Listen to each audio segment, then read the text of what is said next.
தொங்கலாமா, தூக்கு போட்டு தொங்கலாமான்னு தோணுது. எனக்கு 1000 ரூபாய் வரலையே அந்த ஆட்சியில, நியாயமானு என் குழந்தைய கேட்டா. நான் நியாயமா கேட்டேன். உன்னுடைய கோபம் நியாயம்தான், இதுல ஒன்றும் தப்பே கிடையாது.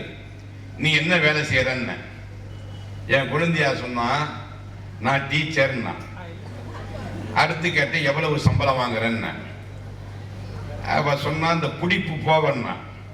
இந்த அரசு ஊழியர்லாம் யாரையாவது பார்த்து சம்பளம் எவ்வளவு கேட்ட ஒரு வசனம் ஒன்று வச்சிருப்பாங்க, பிடிப்பு போவன்னுவாங்க. நீ 10 லட்சம் 20 லட்சம் லோன் போட்டு வாங்கிடுவ, அதுல என்ன பிடிப்பு போவன்னு விட்டுது? ஒழுங்கா சொல்லி என்ன சம்பளம்? எல்லாம் 1.5 வாங்குறேன்னா. 1,05,000 என் குழந்தையா. அப்பதான் என் குழந்தையாட்ட சொன்னேன், உனக்கு 1000 ரூபாய் கிடைக்க ஏற்பாடு பண்றேன், நான் சொல்றத சரியான்னு. என்னன்னா, உன் டீச்சர் வேலையை ரிசைன் பண்ணு, உனக்கு மாசம் 1000 ரூபாய் கிடைக்க வாங்கி தரேன்னு. அவ கேட்டா, உனக்கு என்ன பைத்தியம் முடிச்சு போச்சான்னா. ஏன்னா